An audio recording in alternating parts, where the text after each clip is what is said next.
तो आजा सीधी कर ले, पीछे बैठे बैठे कमेंट करवा लो बस, यूं नहीं आगे आके बैठे कभी। आगे है ये, पीछे से दूसरे नंबर पे है तू। चलो बच्चों, बेटा आप लोग बहुत दिन बाद आए हो, वीडियो कुछ देखते थे आप लोग? लगता तो नहीं है मुझे ऐसा। देख लेना, आपको ऐप पे भी ऐड कर रखा है हमने 12th वाले में। चलो, मैंने आपको लास्ट क्लास में अनएम्प्लॉयमेंट के टाइप्स पढ़ा दिए थे। एक पढ़ाई थी मैंने आपको ओपन अनएम्प्लॉयमेंट, एक पढ़ाई थी मैंने आप लोगों को डिस्गाइज अनएम्प्लॉयमेंट, एक पढ़ाई थी सीजनल, एक पढ़ाई थी स्ट्रक्चरल, एक पढ़ाई थी फ्रिक्शनल। कौन सी? एक अंडर एम्प्लॉयमेंट। अंडर में 2 पढ़ाई थी, विजिबल और इनविजिबल। और फिर जाते जाते कुछ आपको अनएम्प्लॉयमेंट का डेटा भी बता दिया था मैंने कि कितना अनएम्प्लॉयमेंट है। अब 3 टॉपिक और बचते हैं आपके। एक तो सबसे नया तरह का टॉपिक है ये, एडवर्स इफेक्ट। क्या है? 3 टॉपिक बचते हैं आपके। एडवर्स इफेक्ट, अनएम्प्लॉयमेंट की क्या एडवर्स इफेक्ट है, एक कॉजेस ये क्यों होता है, और एक मेजर्स टू इम्प्रूव, इसको कैसे सही कर सकते हैं। मेजर्स टू,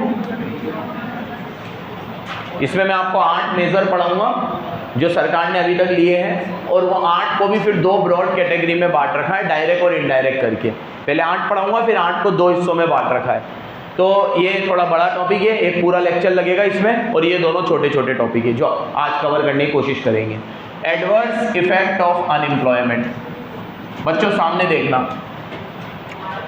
अनएम्प्लॉयमेंट के क्या एडवर्स इफेक्ट होंगे। ये ऐसा टॉपिक है कि अगर आप एग्जाम में पढ़ के भी ना गए हो ना, और बस खुद से सोचो कि यार आज मैं अपने आप को रख लो कि मैं अनएम्प्लॉयड हूँ, मेरे पास काम धंधा नहीं है, तो क्या एडवर्स इफेक्ट होगा इसका। घर वालों के ऊपर बोझ बनूंगा। बिल्कुल, बोझ तो तू अभी भी है साले। तो क्या वेस्ट हो जाएगी? स्किल वेस्ट हो जाएगी, थी नहीं वो तो हम में। तो सुनो, एडवर्स इफेक्ट क्या आएगा बच्चों अनएम्प्लॉयमेंट का। इसके पर्सनली भी नुकसान है और इकोनॉमी को भी नुकसान है। अच्छा, आज अगर मैं अनएम्प्लॉयड बैठा हूँ तो हमारे में कहावत है, आपने भी सुनी होगी, खाली दिमाग शैतान का घर। सुना है? इंसान को कभी भी फ्री नहीं बैठना चाहिए किसी भी कारण से। मतलब आज आप अपने आप में भी देखोगे ना, अगर आप मान लो फ्री बैठे हो तो आप मोबाइल में क्या करोगे? रील वील चलाओगे, ठीक है, फालतू की मैसेजिंग, ये सब चीज़ें, मतलब बेकार चीज़। आप अनप्रोडक्टिव काम ही करोगे, प्रोडक्टिव काम कभी नहीं करोगे। और आप देखा करो कि आज आप किसी के लिए बोलते हो भाई इसमें तो बहुत कचरा है, ये तो रिप्लाई नहीं करता, इसको तो बहुत भाव आ गए हैं, तो उसको भाव नहीं आ गए, उसके पास काम है, ठीक है, ही इज एम्प्लॉयड समवेयर, ठीक है। जिस दिन वो हर फालतू मैसेज का जवाब देने लगेगा तो समझ जाना कि इसके पास काम धीरे धीरे कम हो रहा है। अच्छा, कुछ लोग प्रिटेंड भी करते हैं ऐसा, फ्री है तो भी, ठीक है, क्यों जवाब दे। आज देखो, अगर मैं अपनी खुद की बात बताऊं, 8-9 घंटे हमारे ऐसे निकलते कि पता ही नहीं चलता यार, जहाँ तक क्लास है। अब मैं अगर कोई भी चीज़ करूँगा ना, ठीक है, कि जैसे कि मेरे को कोई मूवी देखने का शौक है, कुछ भी है, तो मैं ऑब्वियसली उसको अपने अनप्रोडक्टिव टाइम में ही करूँगा। जैसे रात को कि भैया मैं काम धंधे से फ्री हो गया, फिर हालांकि वो भी गलत ही है, मैं वहाँ पे भी क्यों फालतू टाइम वेस्ट करूँ। मेरे को तो लगता है उस समय पे भी कुछ ना कुछ प्रोडक्टिव वर्क या तो करो, और सबसे प्रोडक्टिव मुझे फिर सोना लगता है। मुझे लगता है कि अगर सब काम निमट गया ना अपने, उसके बाद जो सबसे ज़्यादा सुकून है वो है सोने में। अब सो जाओ थोड़ी देर, ठीक है। अब अनएम्प्लॉयड पर्सन की बात करते हैं, काम नहीं है तो उसके सोसाइटी के ऊपर भी हार्मफुल इफेक्ट है, और इकोनॉमी पे भी है और खुद पे भी है। एक अनएम्प्लॉयड पर्सन सोसाइटी के लिए भी बर्डन है, घर वालों के लिए भी बर्डन है, और देश के लिए भी बर्डन है। अब उसके अनएम्प्लॉयमेंट के एडवर्स इफेक्ट सुनो तुम। वैसे तो बहुत हो सकते हैं, मैंने 4 पॉइंट आपकी एनसीईआरटी की बुक के हिसाब से लिखे हैं। पहला, very very very very very very important, unutilised man power. आज अगर मान लो आपकी वर्किंग पॉपुलेशन का एक बहुत बड़ा हिस्सा बेरोजगार रह गया, तो उनकी स्किल आप लोग अच्छे से यूटिलाइज नहीं कर पाए। ये देश के लिए सबसे बड़ा नुकसान। आज MS धोनी देखिए आपने, MS धोनी में, MS धोनी मूवी देखी है आप लोगों ने, जो धोनी की बायोग्राफी, उस मूवी में वो टिकट कलेक्टर होता है, ऑड वर्क्स करता है। अगर मान लो उस दिन वो सिलेक्टर की नज़र उस पर ना गई होती और उसको वो बंगाल वाला जो मैच होता है जो मूवी में बताया गया है, अगर उसे वो मैच ना खिलाते और इंडियन टीम मैनेजमेंट उसकी तरफ नज़र ना करता, वो मैच से ही हुआ सब कुछ, वो तो हार मान चुका था कि अब तो मेरा कुछ भी नहीं होगा। अगर वो एक मैच जिसने उसकी ज़िंदगी पलटी वो ना होता तो आज वो किसी क्या कर रहा होता, टिकट कलेक्ट ही कर रहा होता। और इतना बड़ा रिसोर्स इंडियन टीम को मिलता ही नहीं, ऐसा रिसोर्स, ऐसा बंदा जिसने T20 world cup, 15 over world cup, 50 over world cup, champions trophy, उसके टाइम पे वर्ल्ड टेस्ट चैंपियनशिप नहीं होती थी, नहीं तो वो भी दिलाता। तो एक ही कैप्टन है जिसके पास क्रिकेट के तीनों बड़े टाइटल है।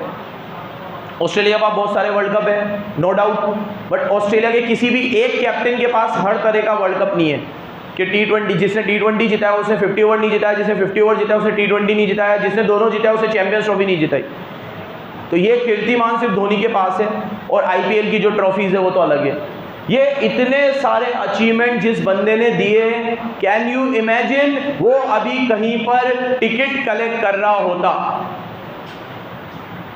टिकट कलेक्ट कर रहा होता अगर उसकी तरफ उस सिलेक्टर की, उस बंदे का जिस मूवी में जिक्र किया गया है उसकी नजर ना जाती तो आज हमारा इतना बड़ा मैन पावर रिसोर्स अनयूटिलाइज रह जाता।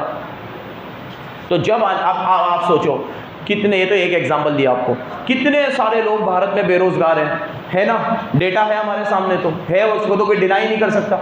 अब उसमें से कितने ऐसे लोग होंगे जो मुझसे अच्छा पढ़ाते होंगे, कितने ऐसे लोग होंगे जिनकी अकाउंटिंग में स्किल्स अच्छी होंगी, ठीक है, लेकिन जॉब नहीं मिल पा रही है तो कोई ऑड वर्क कर रहे हैं, कितने अच्छे इंजीनियर्स होंगे, कितने और अच्छी अलग अलग स्किल्स में उनकी मास्टरी होगी, लेकिन वो ना ढंग से पढ़ नहीं पाए, और पढ़ भी लिया तो जॉब नहीं मिली, तो आज इधर उधर कोई भी ऑड वर्क कर रहे हैं। इतना बड़ा देश है हमारा, हमें तो वो 3-4 ही नज़र आते हैं कि ये MBA करके चाय वाला बन गया और ये फलाना बन गया, ये तो बहुत कम है ऐसे लोग। ऐसे फिर बहुत बड़ा रेशो है जिन्होंने MBA किया या फिर कोई और दूसरे कोर्सेज किए लेकिन प्रॉपर जॉब नहीं मिली, तो आप कुछ भी ऑड वर्क कर रहे हैं या पापा की दुकान पे बैठ रहे हैं या कुछ भी कर रहे हैं, तो उससे हमारी एक बहुत बड़ी मैन पावर क्या रह गई, अनयूटिलाइज रह गई। ये मैं चारों पॉइंट में सबसे बड़ा पॉइंट मानता हूँ इसको, ये हमारे लिए सबसे बड़ा एडवर्स इफेक्ट है। किसका? अनएम्प्लॉयमेंट। पढ़िएगा ज़रा, the problem of unemployment is disadvantageous to country as it result in unutilise man power in the country. ठीक है, नेक्स्ट, बाकी तो है ही। सेकेंड वाला, इट रिड्यूसेस आवर GDP, ये हमारे आउटपुट को रिड्यूस करता है। देखो आज हमारे देश में इतनी बेरोजगारी होने के बावजूद GDP के मामले में हम 5वें नंबर पे हैं। तो अगर ये बेरोजगारी हट जाए और सबको थोड़ा भी एम्प्लॉयमेंट मिल जाए, आज हमारी 20 से 30 करोड़ आबादी ऐसी है जो बिलो पॉवर्टी लाइन है, बिलो पॉवर्टी लाइन है 30 करोड़ और उससे भी ज़्यादा। अब ये 30 करोड़ लोगों को अगर अनाज सरकार दे रही है, 2 वक्त का खाना भी नहीं कमा पा रहे ये लोग, इतना भी नहीं कमा रहे कि 2 वक्त का खाना खुद से खा ले, और ये तो खुद गवर्नमेंट ही कहती है, गवर्नमेंट के अपने ऐड में है कि हम 80 करोड़ लोगों को अनाज पहुंचा रहे हैं। अब 80 करोड़ में से गवर्नमेंट का डेटा है कि 30 करोड़ बिलो पॉवर्टी लाइन है। अगर हम ये 30 करोड़ लोगों को पॉवर्टी लाइन के ऊपर ले आए और ठीक ठाक सम्मानजनक एम्प्लॉयमेंट अपॉर्चुनिटी दे दे, तो फिर हमारा GDP कहाँ पहुँच जाएगा। अभी हम 5वें नंबर पे हैं, अभी भी हम 5वें पे हैं। चलो पढ़ो, unemployed person can not contribute to country's production and it reduces the overall output और GDP इन द इकोनॉमी। ये हमारे ओवरऑल आउटपुट को क्या करता है, कम करता है। थर्ड, ये बराबर सुनना, इससे हमारी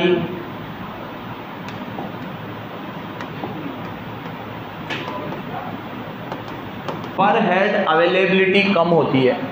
जैसे आप देखो हमारे देश में मान लो GDP है 100 करोड़, है ना, और हमारे देश में 100 लोग रहते हैं, तो पर कैपिटा इनकम हुई एक जने की 1 करोड़।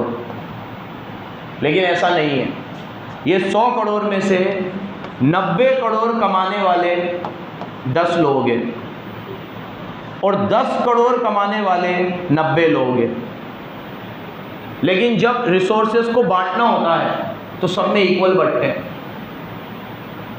सरकार क्या करती है, रिच सेक्शन से टैक्स लेके पुअर को देती है। तो आज जो टैक्स पेयर है उसको ये लगता है कि मैं पूरे दिन काम कर रहा हूँ, सारी मेहनत कर रहा हूँ और रिसोर्सेज तो सब में बट रहे हैं। सड़क बनेगी तो उसका फ़ायदा तो सबको मिलेगा, स्कूल बनेंगे, हॉस्पिटल बनेंगे तो उसमें तो गरीब लोग ही ज़्यादा जाएंगे, मैं थोड़ी जाऊँगा, मैं तो प्राइवेट में कराऊँगा इलाज। तो कमा के मैं दे रहा हूँ और मेरी पर हेड अवेलेबल, मुझे तो क्या चाहिए, मेरे को तो चाहिए लग्जरी चीज़ें बने, एयरपोर्ट अच्छे हो, हाईवे बने बड़े बड़े, ये सब चीज़ें बने। मेरे को तो नहीं चाहिए कि हॉस्पिटल बने, क्योंकि उसमें तो गरीब इलाज कराएगा। एक मेंटेलिटी बता रहा हूँ, एक बहुत बड़ा सेक्शन ऑफ सोसाइटी ये सोचता है, और शायद वो अपनी जगह पे सही भी हो, अपन डिबेट नहीं कर सकते उस पर, ठीक है, लेकिन उनका नज़रिया तो ये है। तो उससे क्या हो रहा है कि जो लोग काम नहीं कर रहे हैं, तो जो काम कर रहा है वो डिमोटिवेट हो रहा है। वो ये कह रहा है मैं काम कर रहा हूँ, सारी चीज़ें कर रहा हूँ, टैक्सेस भी भर रहा हूँ और पैसे तो सब इनको मिल रहे हैं, रिसोर्सेज का हक तो इनका है। तो कहीं ना कहीं वो एक सोच आ जाती है। ये तो एडवर्स इफेक्ट है, सब तरीके से देखना पड़ेगा हमें। पढ़िएगा, unemployed person take their share from common pool even without contributing. देखो, एक बंदा जो अनएम्प्लॉयड है वो क्या करता है, कॉमन रिसोर्स में से अपना हिस्सा लेता है, जबकि वो उसकी तरफ कुछ भी कंट्रीब्यूट नहीं करता। पढ़ो, reduces the rate of capital formation कम होती है, पर हेड अवेलेबिलिटी कम होती है और इससे स्टैंडर्ड ऑफ लिविंग कम होता है एज अ होल। आज जैसे जो छोटे छोटे देश है उसमें अनएम्प्लॉयमेंट कम है, तो सब कमाते हैं, सब टैक्स भरते हैं और टैक्स भर के सरकार उन पर अच्छा खर्च भी करती है, तो सबकी पर हेड अवेलेबिलिटी बढ़ जाती है, सबको बढ़िया मिल रहा है। ठीक है, तो अपन देखते हैं मलेशिया जाते हैं, सिंगापुर जाते हैं, वाह यार क्या ज़बरदस्त कंट्री है, क्या रोड है यार, क्या खूबसूरत सिटी है, देखो इतनी सी भी गंदगी नहीं है, देखो ये भी नहीं है, वो भी नहीं है। तो हमें नहीं होता क्या दिल में कि हमारे भी देश में ये सब हो, लेकिन हो ही नहीं पाता। तो उसका एक कारण अनएम्प्लॉयमेंट भी है। अगर सब लोग ईमानदारी से काम करें और उन्हें काम मिले, अब इनमें उन लोगों की बात कर रहा हूँ जिन्हें काम मिल रहा है वो काम नहीं कर रहे, वो गलत है, लेकिन जो काम करना चाहते हैं उन्हें काम मिल ही नहीं रहा, तो उन्हें काम मिले, सब लोगों के पास एम्प्लॉयमेंट अपॉर्चुनिटी हो, तो सब लोग जीडीपी में इक्वल कंट्रीब्यूट करेंगे और सरकार का पैसा अच्छा आएगा। पैसा अच्छा आएगा तो हमारा देश भी कोई बड़ी बात नहीं है कि जिन कंट्रीज़ के अभी मैंने नाम लिए उनके जैसा बन जाए, ठीक है, कोई बड़ी बात नहीं है, लेकिन उसके लिए अनएम्प्लॉयमेंट ख़त्म करना पड़ेगा। सब लोगों का रोज़गार इक्वल होना चाहिए, सबके पास इक्वल अपॉर्चुनिटी होनी चाहिए। और लास्ट एक नुकसान है इसका, अनडिस्ट्रीब्यूशन, अरे इनइक्वालिटी इन डिस्ट्रीब्यूशन। हमारी इनकम और वेल्थ का डिस्ट्रीब्यूशन क्या हो जाता है, इनइक्वल।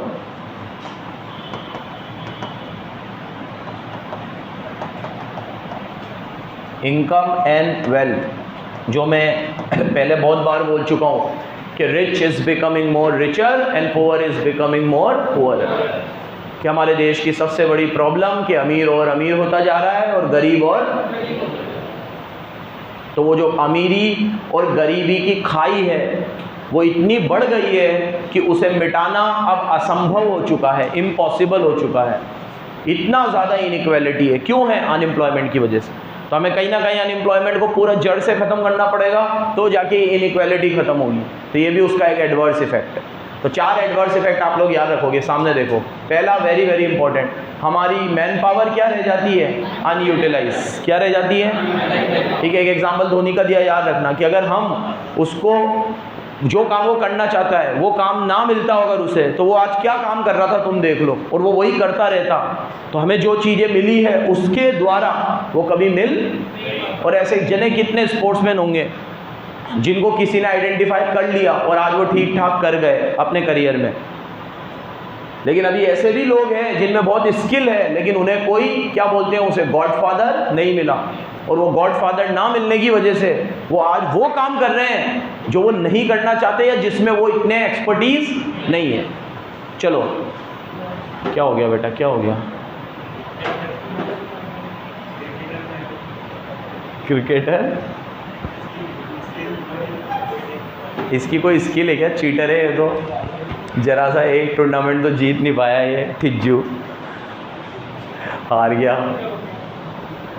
क्या हो गया। चलो, तो इसके बाद अगली हमारी मैन पावर क्या रह गई? अनयूटिलाइज। दूसरा हम इससे हमारा जीडीपी क्या होता है? रिड्यूस होता है। डिस्ट्रीब्यूशन क्या होता है? अनइक्वल हो जाता है। और एक पर हेड अवेलेबिलिटी कम हो जाती है। कैसे?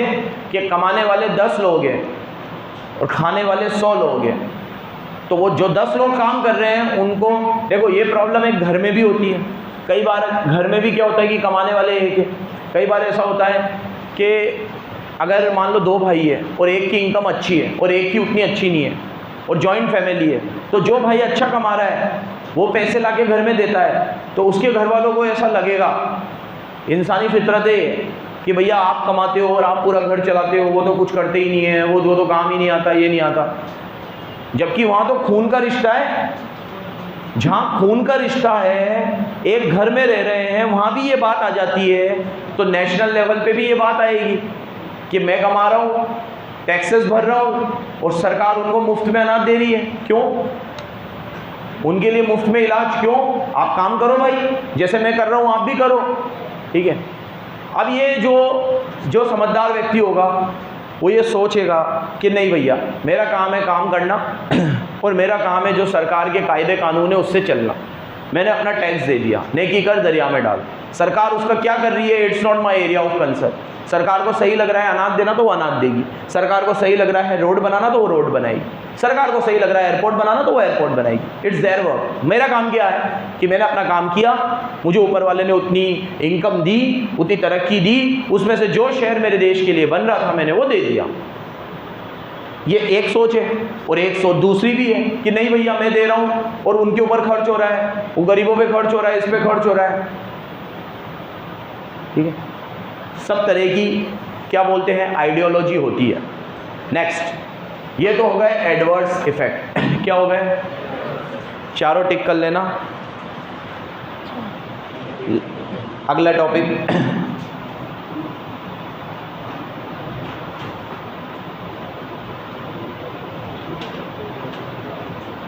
एक है ना, इसमें लिखा हुआ नहीं है, एक 4 तो इसमें लिखे हुए, एक इसमें लिखा हुआ नहीं है। तुम एक और लिख लेना, सोशल फैक्टर्स लिख लेना। तो जैसे सोशल फैक्टर क्या?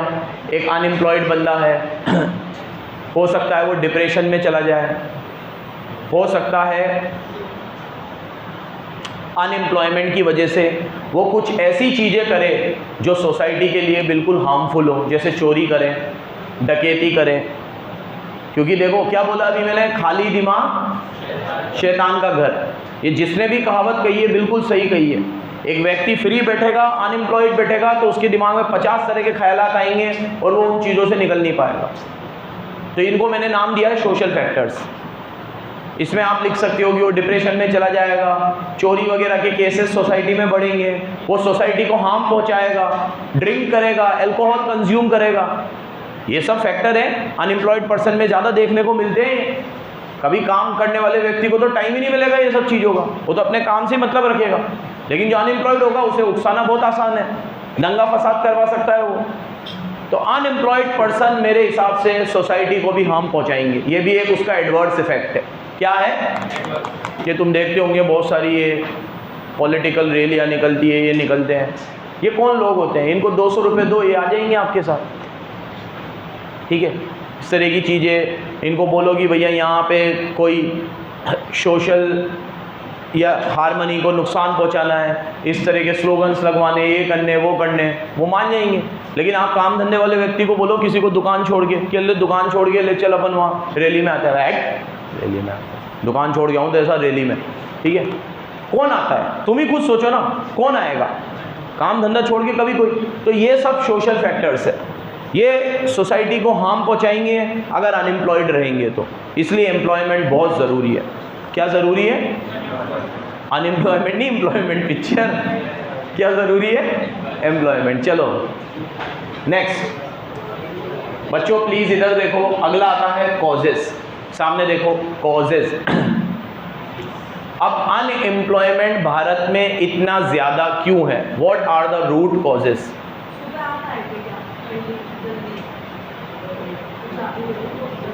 उसमें भी पढ़िए, 1 मिनट रुक, पॉज कर दो। जिशान भी आ गए। अब कॉजेस, मैं जब भी किसी चीज़ का कॉज पढ़ाऊँ तो एक कॉज तो हर बच्चा पहचान ही लेता है, पॉपुलेशन। कोई पूछे अनएम्प्लॉयमेंट ज़्यादा क्यों है, अभी मैं आपसे पूछता तो क्या बोलते आप? पॉपुलेशन ज़्यादा है। हालांकि अपन ने ये क्या बोलते हैं इसको, पॉपुलेशन वाले पॉइंट को स्कैपगोट बना रखा है, समझते हो ना, वो बलि का बकरा। मतलब कुछ ना मिला तो ये घुसेड़ दो हर जगह। अभी ये बालक बोल रहा है, बिल्कुल सही बोल रहा है कि चाइना में भी तो पॉपुलेशन ज़्यादा है, तो वहाँ अनएम्प्लॉयमेंट इतना ज़्यादा क्यों नहीं है? ठीक है, हाँ, जॉब क्रिएशन ज़्यादा है ना, यही तो कह रहा हूँ। ठीक है, सरकार तो है ही नहीं चाइना में। अब ये कह रहा है सरकार अच्छी है, लेकिन आप चाइना के अगर डेमोग्राफी को समझो, पॉलिटिकल लैंडस्केप को समझो, तो चाइना में कोई इलेक्शन होते ही नहीं है, ना के बराबर होते हैं। वहाँ एक तरीके से तानाशाही है, ये समझ लो तुम, लेकिन तानाशाही में भी अच्छा है वो, तुम देख लो। हाँ, मोनार्की अच्छी है। बहुत सारे लोग ये कहते हैं, मैं तो नहीं करता समर्थन, I am a firm believer of democracy, but अपने अपने व्यूज़ है। बहुतों को लगता है मोनार्की अच्छी है। ठीक है, अभी तुम मिडिल ईस्ट जाओगे तो वहाँ कौन से इलेक्शन होते हैं? दुबई का राजा कैसे बनता है? मैं राजा, मेरा लड़का राजा, उसका लड़का राजा, बस यही है, कोई वोटिंग इलेक्शन नहीं है। लेकिन आज डेवलप्ड है। अब लोगों को क्या चाहिए? सुकून है ज़िंदगी में, और क्या है? साफ़ सफाई है, सड़कें अच्छी है, लॉ एंड ऑर्डर अच्छे से मेंटेन है, सब कुछ है। बस हाड़ में जाए डेमोक्रेसी, क्या करेंगे डेमोक्रेसी? ज़िंदगी तो अच्छी है ना। तो खैर सुनो, तो अब हमारे यहाँ बहुत ज़्यादा ये इन्फेसिस दिया जाता है इस चीज़ पे कि पॉपुलेशन ज़्यादा है इसलिए अनएम्प्लॉयमेंट ज़्यादा है। पॉपुलेशन एक कारण हो सकता है उसका, लेकिन पॉपुलेशन ही एक कारण है, ये गलत है। अगर पॉपुलेशन ही एक कारण होता तो फिर चाइना में भी अनएम्प्लॉयमेंट इतना ही होना चाहिए था जितना इंडिया में है। पढ़ो, the growth rate of population is very high, it increase our labour force but doesn't increase our employment opportunity. Underline कर लो, पॉपुलेशन ज़्यादा होने की वजह से हमारी लेबर फोर्स तो बढ़ गई, लेकिन एम्प्लॉयमेंट अपॉर्चुनिटी नहीं बढ़ी। ये अब सेकेंड पॉइंट थोड़ा लॉजिकल है, सुनो। लो कैपिटल फॉर्मेशन, बराबर सुनना। क्या हमारे देश में क्या होता है, एक मेंटेलिटी होती है खाओ पियो मस्त रहो, कैपिटल फॉर्मेशन नहीं करते। आज हमारे यहाँ अब लोग समझने लगे हैं, भैया ये एफडी करा लो, म्यूचुअल फंड में लगा दो, ज़मीनों में लगा दो पैसा, इसमें लगा दो, इससे कैपिटल फॉर्मेशन होगा।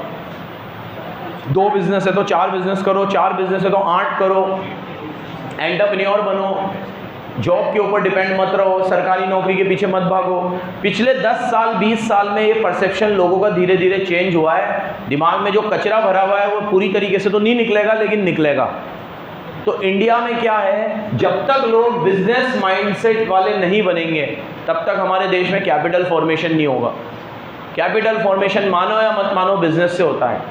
जॉब वाले लोगों का विजन छोटा होता है, देखो, no hard feelings to anyone, but वो क्या होता है कि 50,000 कमाते हैं तो उनका दायरा 50,000 तक ही रहता है। लाख रुपया कमाएंगे तो दायरा लाख रुपए तक ही रहेगा। लेकिन बिजनेस करने वाले का जो विजन है वो बड़ा है। ठीक है, वो आर पार की खेलेगा, अच्छा कमाएगा, अच्छा खर्चेगा और बचाएगा भी। और बचाएगा तो आपके एक बिजनेस से क्या होता है, बहुत सारे बिजनेस को आप फाइनेंस कर सकते हो। और जितने बिजनेसेस बढ़ेंगे उतना कैपिटल फॉर्मेशन होगा और उतना लोगों को जॉब मिलेगी। तो हमारे यहाँ कैपिटल फॉर्मेशन बहुत ही लो है, इन्वेस्टमेंट अपॉर्चुनिटीज़ बहुत ही लो है। आज ही मैं एक आर्टिकल पढ़ रहा था, उसमें एक बहुत बड़ी मल्टीनेशनल कंपनी ने इंडिया से अपने सारे ऑपरेशंस ख़त्म कर दिए कि उनको वो ग्रोथ पोटेंशियल नज़र नहीं आ रहा। ठीक है, तो ये एक कैपिटल फॉर्मेशन में कमी आएगी। अब इससे जॉब पे फ़र्क पड़ता है। पढ़ो, द मेन रीज़न, देखो इंडिया के मेन रीज़न क्या है, इनसफिशिएंट कैपिटल। अंडरलाइन कर लो।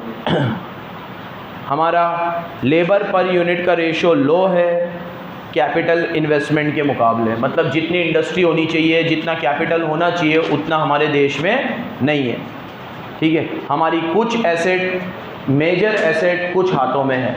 हमारी मेजर एसेट जब हमारे देश में जब नाम गिनाने की बारी आती है तो वही अंबानी, अडानी, टाटा, बिरला, वही हम 4, 5, 10, 15 नाम घिसे पिटे गिनाते हैं।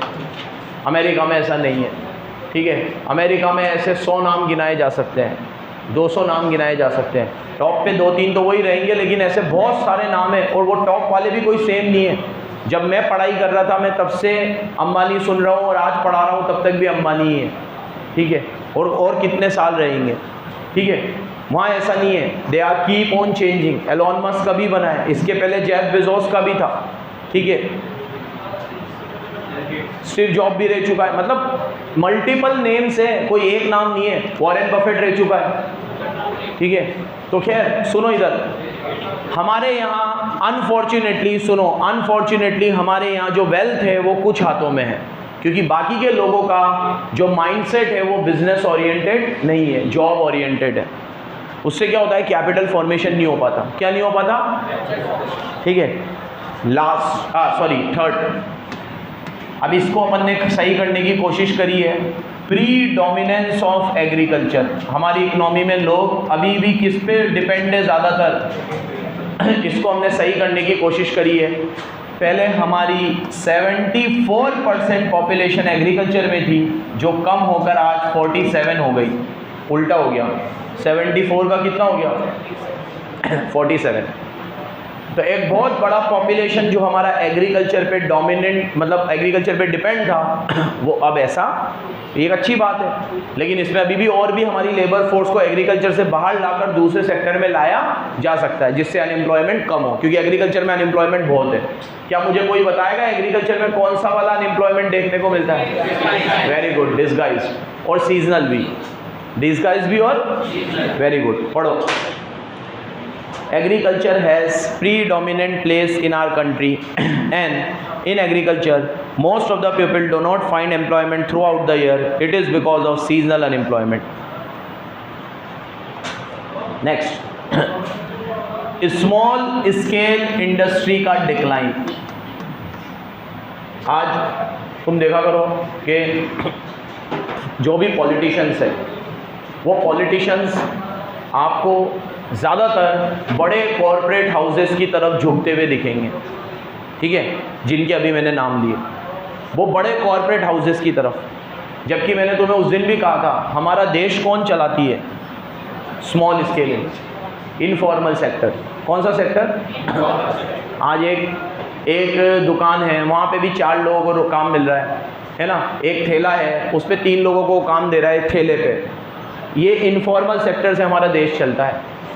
उन्हें अंबानी अडानी इनसे मतलब नहीं है, छोटे सेक्टर से मतलब है। छोटा सेक्टर है जो हमारे देश को चलाता है।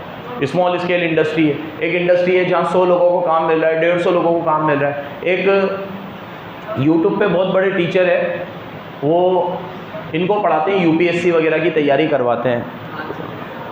नहीं, खान सर नहीं, कोई और है,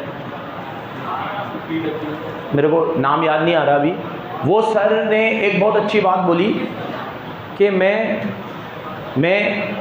पहले कहीं पे जॉब करता था, उसके बाद मैंने अपना कोचिंग सेंटर डाला। अब जब मुझसे कोई ये पूछता है कि जॉब से आप अपने बिजनेस पे आए, तो आपको सबसे बड़ा इसका बेनिफिट क्या लगता है, मतलब सबसे ज़्यादा खुशी किस चीज़ से होती है? तो उन्होंने बड़ा अच्छा आंसर दिया। उन्होंने कहा कि मेरे को सबसे ज़्यादा खुशी इस चीज़ से होती है कि आज जो ये पूरा यूपीएससी की तैयारी मैं करवाता हूँ, बहुत सारे सेंटर हैं उनके, दिल्ली में, आगरा में, अलग अलग जगह पे।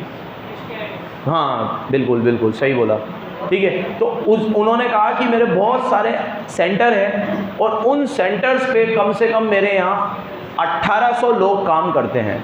तो मुझे सबसे ज़्यादा खुशी इस चीज़ से होती है कि मेरे एक डिसीज़न से 1800 लोगों का घर चलता है। मैं जॉब कर रहा था तो मैं वहाँ पे जॉब कर रहा था, लेकिन आज जब मैंने जॉब छोड़ा और पढ़ाना स्टार्ट किया तो 20-25 साल हो गए उनको। तो इन 25 सालों में मैंने इतना बड़ा एम्पायर खड़ा किया कि मेरे अंडर में 1800 लोग हैं, पूरा टीचिंग स्टाफ, दूसरा टेक्नीशियन और सब मिल मिलाकर। कितनी अच्छी बात बोली, बिल्कुल सही। अब ये क्या होता है, ये क्या किस में आएगा? 1800 लोग देखा जाए, वो कोई 1800 इतने बड़े 140 करोड़ है। अरे भाई, ऐसे 1800 चलाने वाली स्मॉल स्केल इंडस्ट्री से ही देश चलता है, ठीक है। एक अंबानी जी कितने महीनों तक अपने लड़के की शादी करेंगे उससे हमें कोई फ़र्क नहीं पड़ेगा।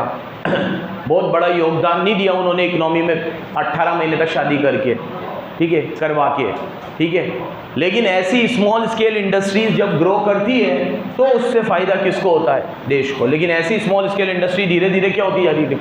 उस दिन तुम्हें मैंने बताया था ना, सूरत का बताया था। तुम्हारे बैच में बताया कि उधर बताया? तुम्हारे बैच में बताया। तो सूरत में कितनी सारी डायमंड इंडस्ट्रीज, और सूरत को तो डायमंड सिटी ऑफ इंडिया बोलते हैं, और वहाँ पे भी ये डायमंड की और इसकी नक्काशी का जो काम है वो कम होता जा रहा है धीरे धीरे। इंडस्ट्रीज बंद हो रही है। और बुनकरों का काम, यूपी में कितना काम होता था बुनकरों का, इतनी सारी हैंडीक्राफ्ट इंडस्ट्री डिस्ट्रॉय हो गई।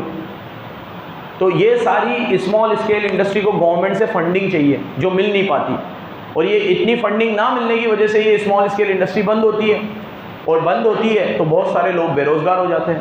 तो ये भी एक कारण है। और लास्ट कारण मैंने दे रखा है सोशल फैक्टर्स। ये भी एक बहुत बड़ा रीज़न है।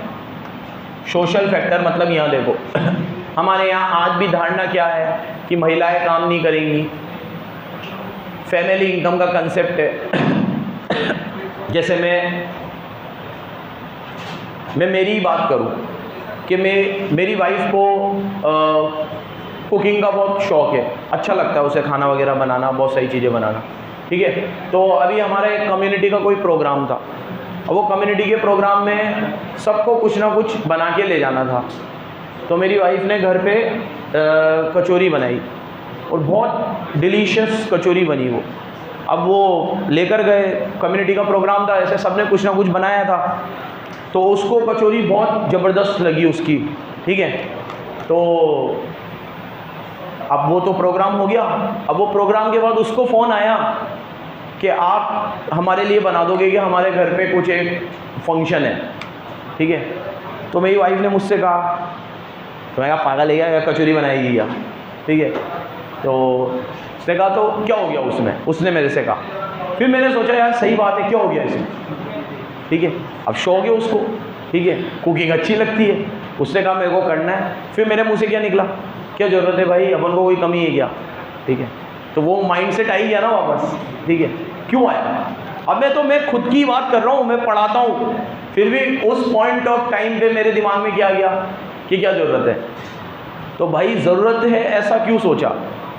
ज़रूरत हो या ना हो, अगर आप में स्किल है और आप काम करना चाहते हो, मैं इसलिए काम थोड़ी करूँगा ज़रूरत है कि नहीं है। मेंटेलिटी क्या है, लड़का है तो काम करेगा ही करेगा।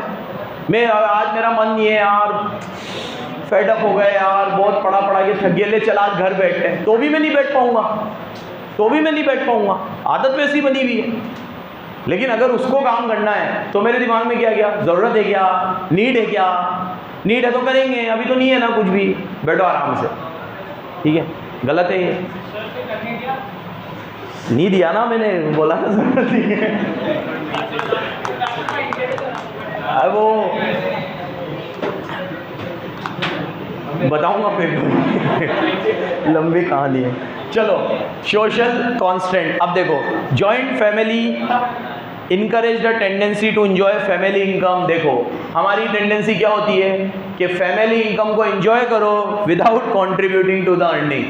घर में एक व्यक्ति अगर इनफ काम कर रहा है तो 4 व्यक्ति आराम से उसकी इनकम में खा सकते हैं, तो खाओ, बाकी के 4 को काम करने की जरूरत नहीं है। ये एक सोशल फैक्टर है। कौन सा फैक्टर है, पढ़िएगा। चलो खत्म, आज के लिए काफ़ी है। एक बार पॉइंट वापस से सुन लो। क्या कॉजेज हैं अनएम्प्लॉयमेंट के? पॉपुलेशन, कैपिटल फॉर्मेशन लो है, और एग्रीकल्चर पे डोमिनेंट है, सब लोग डिपेंड हैं, और स्मॉल स्केल इंडस्ट्री का डिक्लाइन, और last social factor. Social factor में तुम लिखना वुमेन के लिए इनफ अपॉर्चुनिटी ना होना, फैमिली इनकम के ऊपर ही सब लोगों का डिपेंड होना, ये सारे फैक्टर्स। धन्यवाद।